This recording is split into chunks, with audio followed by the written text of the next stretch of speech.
Probably you bumped one day into the questions about the ninth house. Maybe you have the ninth lord very well placed, or you have some planets there. Maybe you want to know the meaning of this house and what happens when the malefics are placed there. Usually we say that the ninth house is the dharma, but when one is an atheist, is that house the dysfunctional? The ninth house also have this protective role because it shows the father, also the karaka is the son. So what happens when it's weak? Does it mean we are more vulnerable to some kind of threats, and how this manifests exactly in our charts? When these are of interest for you, then you will definitely enjoy this video. I also brought the nice meaning of this house, and on the end we have 3 examples to depict how the ninth house is working. All this information I've gathered on my journey with Vedic Astrology, so definitely I'm excited to share this with you. If you are brand new here, my name is rgendarz, and this channel is all about Vedic Astrology in the tradition of Shapiro with the analytical, research and example-based approach. If you guys enjoy and learn something new, please hit that thumbs up, and if you'd like to be notified about similar videos in the future, please click that subscribe button with the bell notification on. Last time we did 60 likes on this video. Let's see if we can do 80 likes on this video. It really helps me with the YouTube algorithm to make my videos more visible on this platform. So let's dive right into the video.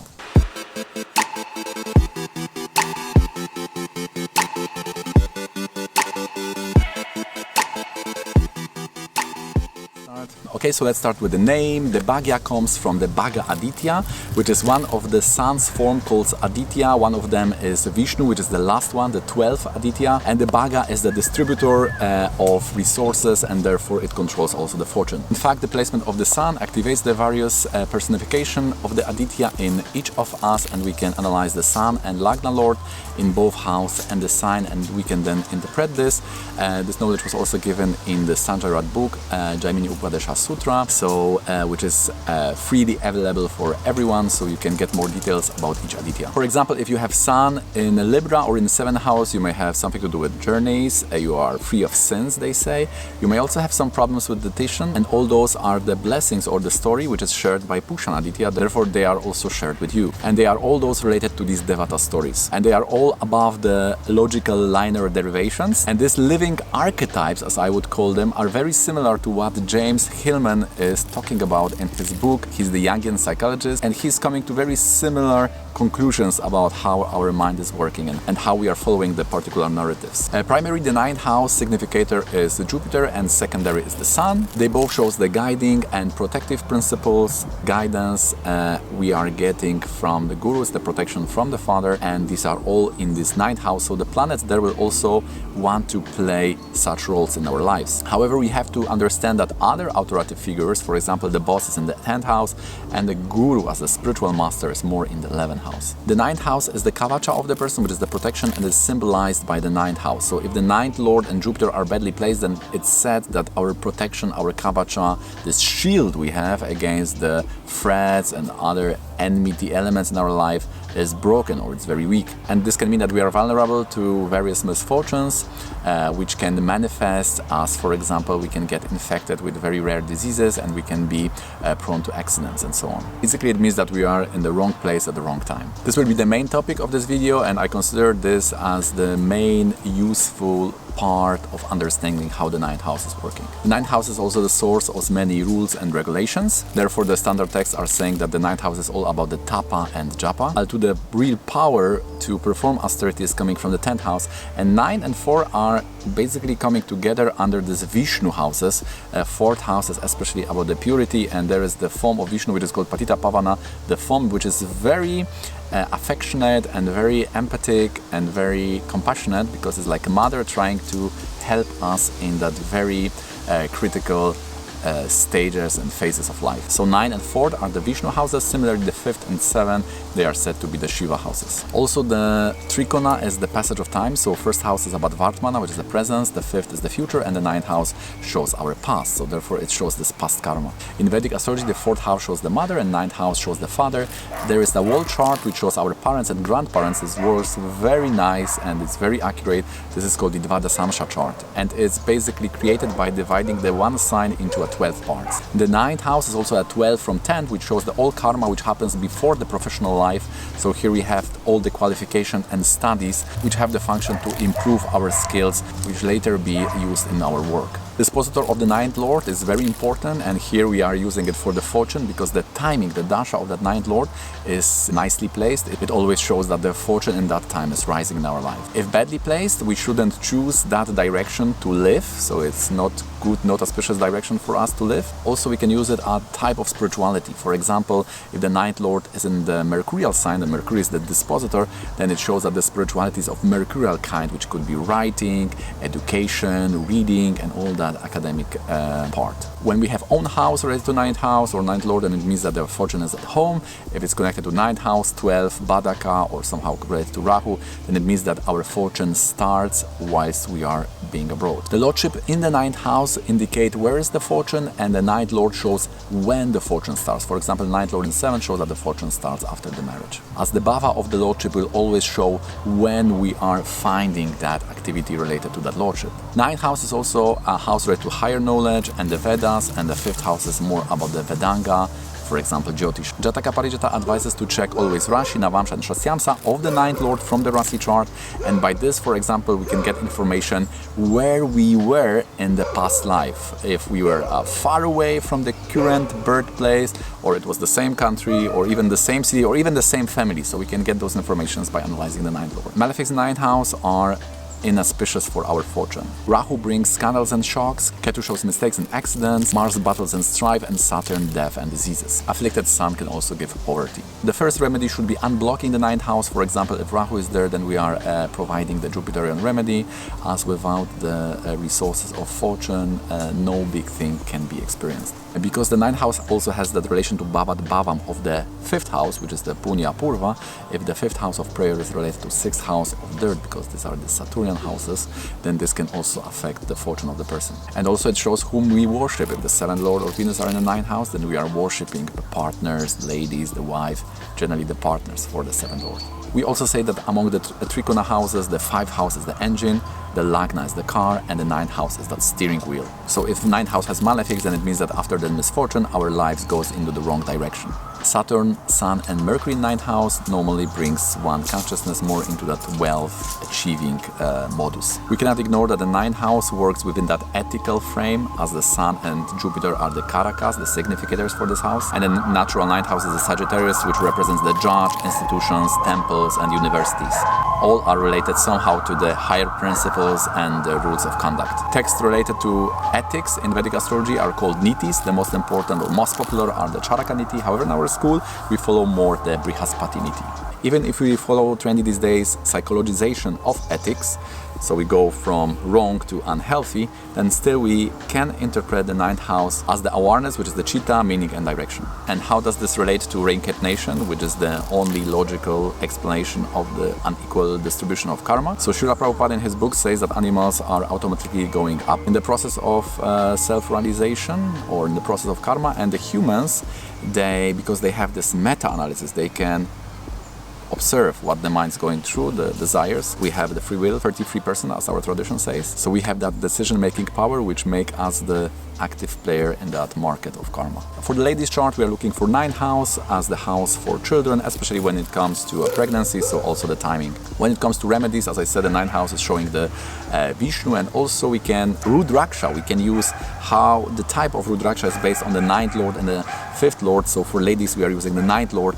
So depending on the house of the 9th lord, we can use that specific type of Rudraksha. And Rudraksha are these special beads which are used for the Shiva mantra. So they are very popular. When we talk about the rosary, there are 2 main popular type of rosaries. One is the Tulasi, which is used for Vishnu worship. There is also the Rudraksha, which is used for Shiva worship.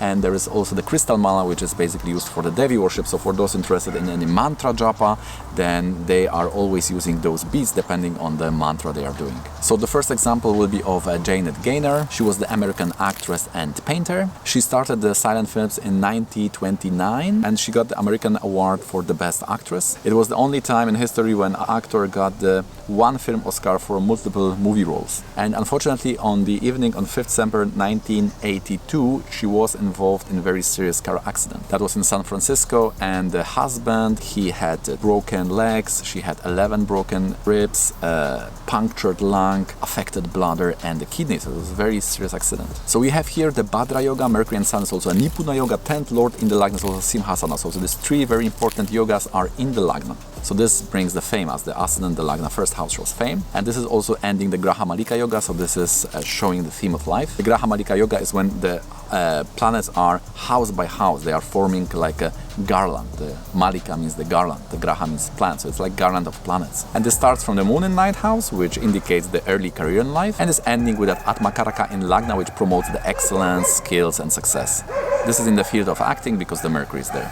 So the Navamsha degree gives possibility of Taurus and Gemini. I have chosen the Gemini because we have Atmakaraka in 4th house. This will show the soul is very much focused on the 10th house, because from Atmakaraka to Navamsha Lagna will be 10th house, and also the Mercury will aspect the 10th house, which shows the one is working in the movie industry. Other factors for Gemini would be that she had this accident in Ketu Dasha, she died, the demise was in the Venus Dasha, so Ketu is in 12th house, 12th Lord is the Venus, the time of death must be related to the 12th house of the Navamsha Lagna.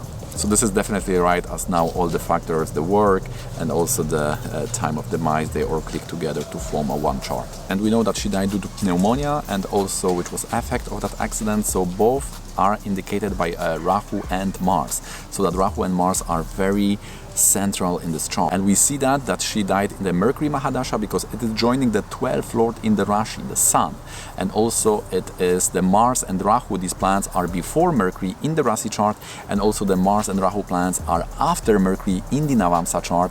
So we see how this Mercury and Sun, these two very important planets for health in this chart, are very much related to the accident yogas Mars and Rahu. So when we treat the 9th house as the specialization, we also see that the 11th Lord Moon is in the 9th house, and the moon is also showing the father. The 9th house showing the time before we are going into career life. So these two indications, the 11th Lord showing the stepfather and the moon shows the mother. So the stepfather and mother was really instrumental in helping her into getting into that Hollywood movie scene. I also heard that strong moon in the 9th house can indicate the fame, don't quote me on that. The original 9th Lord is in the 3rd house. This normally shows the father is going away, but the 11th Lord is in the 9th house, so instead the stepfather is really playing that protective roles which the 9th house has functioned for. So now when we talk about the negative aspect of the 9th Lord, we see that 9th Lord is in the 3rd house, in that Scorpio, which is the specific sign for accident and is aspected by both Mars and Rahu. So it's very accurate how this 9th Lord shows that the misfortune related to